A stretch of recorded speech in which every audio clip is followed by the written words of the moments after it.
Hello, story lovers. Welcome back to my channel, Madly in Love, Part 116.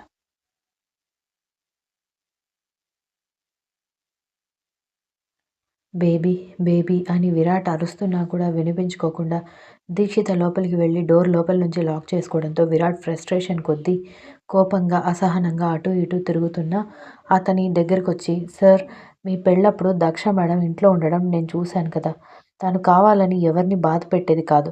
కాస్త హోదా రాగానే అజమాయిషి చలాయించే వాళ్ళని చూశాను కానీ దక్ష మేడం పెళ్లి బాధ్యత మొత్తం తనే తీసుకున్నా. తనెప్పుడు మా నెత్తి మీదకి ఎక్కి ఆడాలనుకోలేదు. మమ్మల్ని సతాయించాలి అనుకోలేదు. అన్నీ నెమ్మదిగా చెప్పి చేయించుకున్నారు. అలాంటి ఆవిడ కావాలని ఎందుకు బాధపెడతారు? ఖచ్చితంగా దీక్షిత మేడం చెప్పినట్టు ఇంకేదో కారణం ఉండుంటుంది అని అంది పనిమనిషి.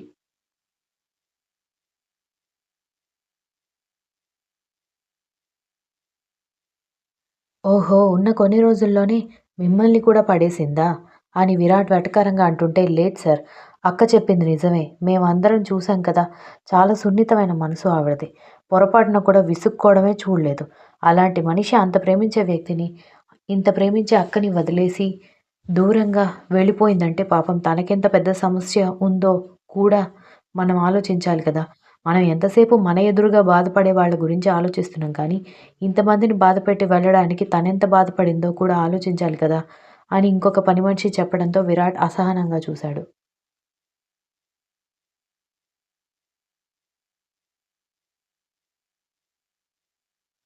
మీకు చెప్పే అంత వాళ్ళం కాకపోవచ్చు. కానీ ఒకసారి అర్థం చేసుకోండి. పైగా మీరు కూడా దక్ష మేడంని చూశారు కదా! మీ ఫ్రెండ్ బాధపడుతున్నాడు అన్న బాధలో మీరు హేట్ చేస్తున్నారు కానీ, నిజానికి దక్ష మేడం ఎలాంటిదో మీకు కూడా తెలుసు కాబట్టి కాసేపు కోపం పక్కన పెట్టి మేడం కోసం వెతికించండి సార్. అసలు సంవత్సరం నుంచి ఆమె గురించి ఏమీ తెలియలేదంటే అసలు ఉందో చచ్చిపోయిందో అని అనగానే విరాట్ ఒక్కసారిగా వాళ్ళ వైపు చూశాడు.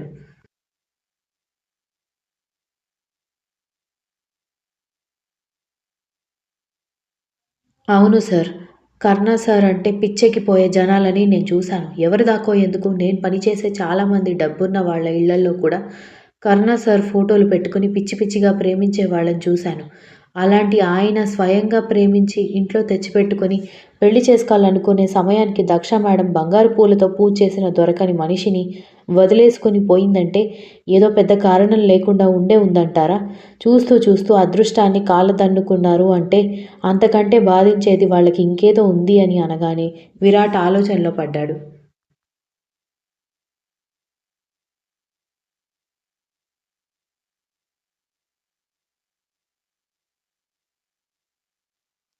సంగవి నిద్ర లేచి కాఫీ తాగుతుంటే, మొగుడు వదిలేసినా కొంచెం కూడా బాధ లేకుండా ఎలా బిందాస్‌గా ఉన్నావు నువ్వు అని అప్పుడే తయారై వచ్చిన మోహన్ రామ అడగడంతో, నన్నేం చేయమంటారు? పెళ్ళైన దగ్గర నుంచి నన్నెప్పుడూ అతను గౌరవించింది లేదు. పైగా ఇప్పుడు పంపించేశాడు కూడా.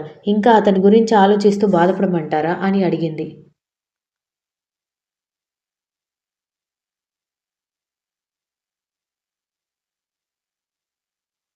పెళ్ళికి ముందు నువ్వు చేసిన గొడవలు, వాటి వల్ల కలిగిన అవమానాలు తప్పించుకోవడానికి మాకు సంవత్సరం పట్టింది. అవి సర్దుకునే టైంకి నువ్వు మళ్ళీ వచ్చి పుట్టింట్లో కూర్చుంటే వాటిని మళ్ళీ తిరిగి తోడతారు. పైగా పెళ్లి టైంకి నిన్ను చేసుకుంటాను అన్నవాడు హ్యాండ్ ఇస్తే మీ నానమ్మ బ్రతిమాలితే నవీన్ తాళి కట్టాడు కాబట్టి అవునన్నా కాదన్నా నవీన్ నచ్చినా నచ్చకపోయినా ఈ ఇంటికి అల్లుడు కాబట్టి కాస్త నీ పద్ధతులు మార్చుకొని ఆడపిల్లలాగా ఉండు అన్నాడు.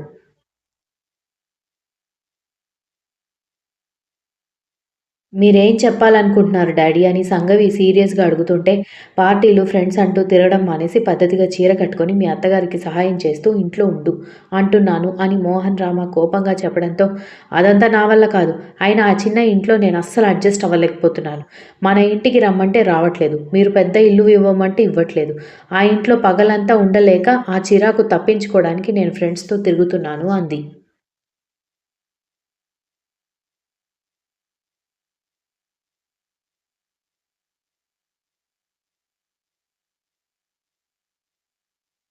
వాడు ఇక్కడికి రాడు. మరి నన్నేం చేయమంటావు? అని మోహన్ రామ కోపంగా అంటూ ఉంటే, మా ఇద్దరికీ ఒక ఇల్లు రాసి ఇవ్వండి. మేమక్కడికి షిఫ్ట్ అవుతాం అనగానే వాళ్ళ ఫ్యామిలీ లేకుండా వాడు రాడు. నువ్వు కుటుంబంతో సహా షిఫ్ట్ అయితేనే వాడు వస్తాడు అన్నాడు మోహన్ రామ. సంగవి చిరాకుగా మొహం పెట్టుకోవడంతో సరే, ఇల్లు ఇల్లు అని చస్తున్నావు కాబట్టి ఇల్లు రాసిస్తాను. నీ మొగుడిని బ్రతిమాలుకోవడం, ఒప్పించుకోవడం నీ ఇష్టం అని చెప్పాడు మోహన్ రామ.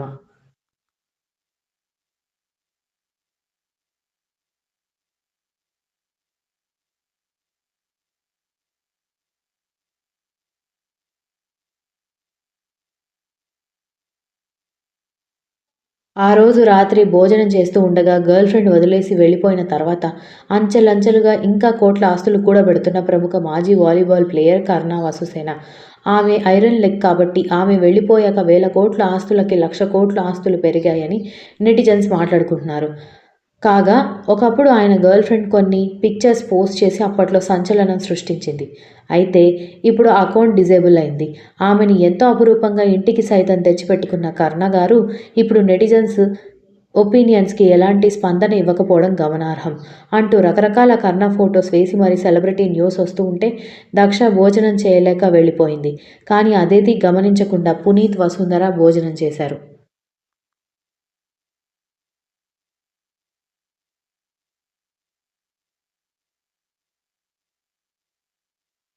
దక్ష రూమ్ లాక్ చేసుకొని నేను దరిద్రపు జాతకురాలిని అని నాకు తెలుసు. అందుకే కదా అంత ప్రేమించే వాడికి మాట మాత్రం చెప్పకుండా వదిలేసి వెళ్ళిపోయి వచ్చేశాను అని ఏడుస్తూ అక్క నిన్ను చూడాలనుందక్క కన్నా. నీ గుండెల్లో తలదాచుకోవాలనుంది. నన్ను ద్వేషించకు. నా వల్ల నువ్వు లైఫ్ లాంగ్ సఫర్ అవ్వకుండా నన్ను అసహ్యించుకోవాలని నేనొచ్చేశాను. నువ్వు నూరేళ్లు పిల్లా పాపలతో హాయిగా ఉండాలి. ఈ అర్ధాయుష్కురాలిని కట్టుకొని ఎటూ కాకుండా పోకూడదు. పెళ్ళయ్యాక పోతే నా గురించి ఆలోచిస్తూ లైఫ్ లాంగ్ ఒంటరిగా ఉంటావు. నీతో బ్రతికే ఆ కొన్ని రోజుల కోసం నేను నీ జీవితాన్ని బలి చేయలేను. అందుకే వెళ్ళిపోయా అని ఏడుస్తూ కూర్చుండిపోయింది.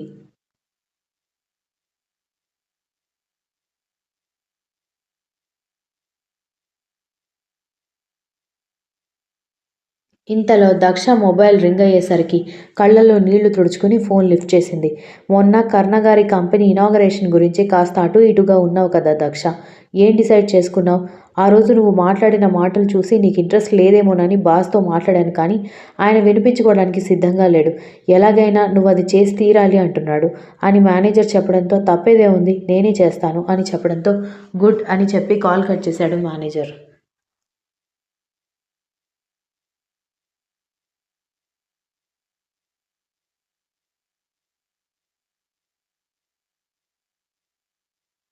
దక్ష మొబైల్ పక్కన పెట్టి బాగా తలనొప్పిగా ఉండడంతో బెడ్ పక్కన ఉన్న ర్యాక్లో నుంచి జెండు బామ్ తీసి తలకి రాసుకుని బెడ్కి ఆనుకుని కూర్చుంటే ఈలోపు వసుంధర వచ్చి డోర్ కొట్టింది.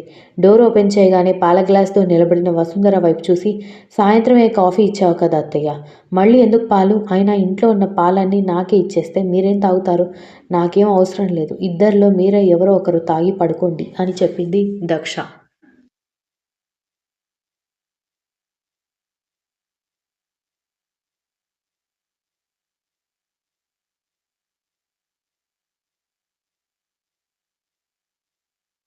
మేం తాగకపోయినా ఏమీ కాదు కానీ నువ్వు రిలాక్స్ అవ్వాలంటే నువ్వు తాగాలి. ఏం కాదు తాగు అని చెప్పి వసుంధర బలవంతంగా దక్ష చేత పాలు తాగించి గ్లాస్ తీసుకెళ్ళిపోయింది. ఆవిడ వెళ్ళిపోయాక డోర్ క్లోజ్ చేసుకుని తన లగేజ్ బ్యాగ్లో ఉన్న కర్ణ ఫోటో ఫ్రేమ్ బయటికి తీసి దానికి ముద్దు పెట్టుకుని అది కౌగిలించుకుని పడుకుంది.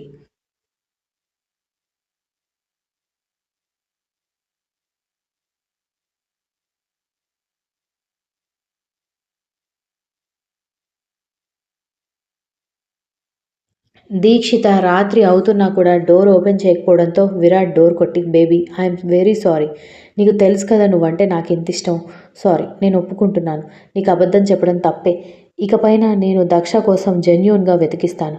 నెల రోజుల్లో దక్ష ఎక్కడుందో నీకు ఇన్ఫర్మేషన్ ఇచ్చే బాధ్యత నాది అన్నాడు. అప్పటి వరకు అతనితో అస్సలు మాట్లాడకూడదు, అతను మాట్లాడినా పట్టించుకోకూడదు అనుకుంది కానీ విరాట్ మాటలు విన్న దీక్షిత కోపంగా డోర్ వైపు చూస్తూ చాలు విరాట్, ఇప్పటి వరకు నువ్వు చెప్పిన అబద్ధాలు చాలు, నేను మోసపోయింది చాలు. ఇంకా ఇంకా నన్ను మోసం చేయడానికి ట్రై చేయకు.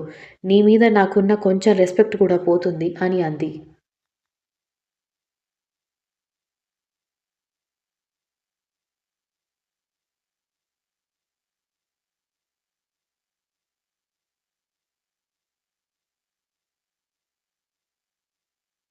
బేబీ నేను చెప్తున్నాను కదా మన బేబీ మీద ఒట్టు. నిజంగానే నేను దక్షను వెతికిస్తానని మనస్ఫూర్తిగా చెప్తున్నాను అన్న విరాట్ మాటలకి లేచొచ్చి డోర్ ఓపెన్ చేసి అతని వైపు సూటిగా చూసి నిజంగానే చెప్తున్నావా? కానీ ఇంతలో అంత ద్వేషం ఎటు మాయమైపోయింది అని అడిగింది. నేను వాడు బాధపడుతున్నది చూశాను కానీ అసలు దక్ష ఎందుకు వెళ్ళిపోయిందన్న విషయం మీద ఎక్కువగా ఫోకస్ చేయలేదు. ఇప్పుడు ఆలోచిస్తే అనిపిస్తోంది. అసలు అంత ప్రేమించే వాడిని దూరం చేసుకుని ఏ అమ్మాయి అంత తెలివి తక్కువగా వెళ్ళిపోవాలని అనుకోదు. కానీ దక్ష వెళ్ళిపోయింది అంటే చాలా పెద్ద కారణమే ఉంటుంది. సంవత్సరం వరకు ఆచూకీ లేదంటే తనేదైనా ప్రమాదంలో ఉందా? అసలుందా లేదా అన్న విరాట్ మాటలకి దీక్షిత విరాట్ నోటి మీద చేయి పెట్టి, ప్లీజ్ అలాంటి మాటలు మాత్రం మాట్లాడకు విని. విని తట్టుకునే శక్తి నాకు లేదు. దక్షకేమీ కాదు, బ్రతికే ఉంటుంది. బ్రతికే ఉంటుందని దీక్షిత కంగారుగా చెబుతుంటే ఎస్ బతికే ఉంటుంది. తన సమస్య ఏంటో తెలుసుకుని వెతికి తీసుకొస్తాను అన్నాడు విరాట్.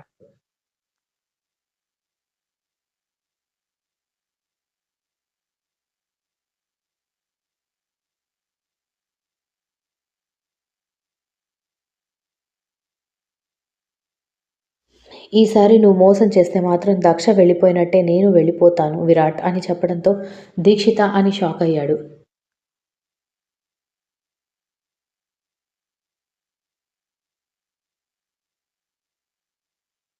ఇప్పుడెందుకు ఇంటికొచ్చారో చెప్తారా లేదా అని నవీన్ చిరాకుగా అడుగుతుంటే, ముందు వాళ్ళని మాట్లాడనివ్వు నవీన్, తర్వాత మనం మాట్లాడదామని నారాయణ చెప్పగానే నవీన్ మౌనంగా మారిపోతే, చిన్నప్పటి నుంచి పెద్ద పెద్ద బంగ్లాల్లో ఉన్న నా కూతురు ఈ ఇంట్లో ఉండడం నచ్చట్లేదు అంట. అందుకే తన కోసం పెద్ద ఇల్లు రాసిచ్చాను. మీరందరూ అందులోకి షిఫ్ట్ అయిపోండి. అదే మీరందరూ ఆ ఇంట్లోకి వస్తే తను పద్ధతిగా ఉంటుంది. పార్టీలు అంటూ అస్సలు తిరగదు అని నాకు మాటిచ్చింది. కూతురు జీవితాన్ని నాశనం చేయలేక ఒక తండ్రిగా నేను ఒక మెట్టు దిగొచ్చాను. దయచేసి అర్థం చేసుకోండి అన్నాడు మోహన్ రామ.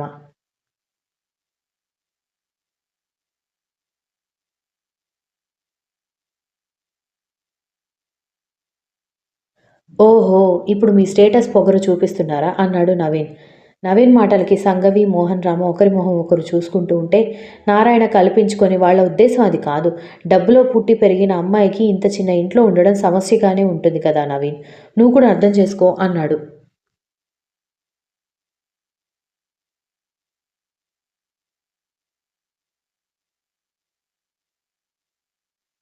మీరుండండి నాన్న. కన్న కూతుళ్ళు ఇంట్లో ఉంటే కోడలు మాటలు విని ఒక్కసారి కూడా సపోర్ట్ చేసింది లేదు గానీ, కోడలికి మాత్రం భలే సపోర్ట్ చేస్తారు మీరు. అసలు కూతుళ్ళు చేసిన తక్కువేంటి, మీకు వచ్చిన కోడళ్ళు చేసిన ఎక్కువేంటో నాకిప్పటికీ ఎంత ఆలోచించినా అర్థం కాదు. అందుకే దక్ష వెళ్ళిపోతుంటే తల్లిదండ్రులుగా మీరు కూడా తనకి గుర్తు రాలేదు అని నవీన్ కోపంగా అడిగేసరికి నారాయణ మౌనంగా ఉంటే, చూడండి భర్త ఎక్కడుంటే భార్యది అదే ఇల్లు. నీ కూతురు ఇక్కడ కాపురం చేయలేకపోతోంది అంటే ఇంకెక్కడ కాపురం చేయలేదు. అది బంగళాలో అయినా అంతే, గుడిసెలో అయినా అంతే అన్నాడు నవీన్.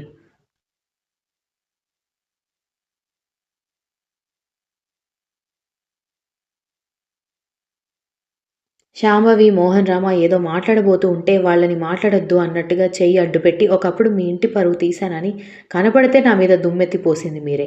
ఇప్పుడు నా కాళ్ల బేరానికి వచ్చేది మీరే. అవకాశాన్ని బట్టి రూపాన్ని మార్చుకునే మీలాంటి వాళ్ళకి పుట్టిన కూతురు మెడలో తాళి కట్టడం నా తప్పు. ఇంతకంటే మీకు అవకాశం ఇవ్వలేను. ఉంటే పద్ధతిగా చీర కట్టుకుని 6 గంటల్లోపు గడప దాటకుండా ఇంట్లో ఉండి ఇంటి పట్టున ఉంటానంటే ఉండమని చెప్పండి. లేదంటే మీరు మీ అమ్మాయిని తీసుకొని వెళ్ళిపోవచ్చు అని చెప్పి ఆఫీస్‌కి వెళ్ళిపోయాడు.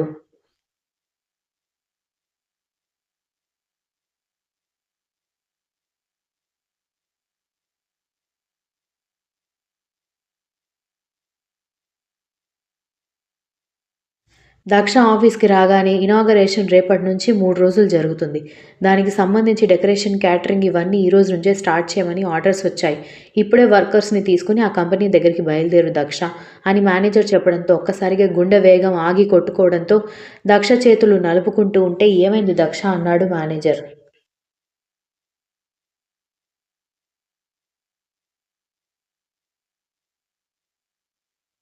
ఏమీ లేదు సార్. వెళ్తున్నాను అంటూ తనకి బాగా నమ్మకం ఉన్న ఒక 10 మంది వర్కర్స్‌ని తీసుకొని కంపెనీ వెహికల్‌లో ఎక్కి కంపెనీ దగ్గరికి బయలుదేరారు. కొత్తగా కట్టిన బిల్డింగ్ కావడంతో ఫర్నిచర్ అంతా వేసి, ఇంకా వర్కర్స్ ఎవరూ లేకపోవడంతో ఖాళీగా ఉంటే ఎక్కడి నుంచి డెకరేషన్ స్టార్ట్ చేయాలో దక్ష ఇన్‌స్ట్రక్షన్స్ ఇస్తుంటే వర్కర్స్ ఆ పనిలో పడ్డారు.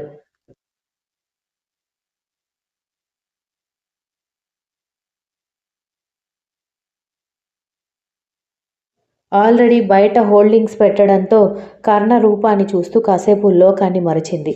Continuous. If you like the story please like, share, comment and don't forget to subscribe.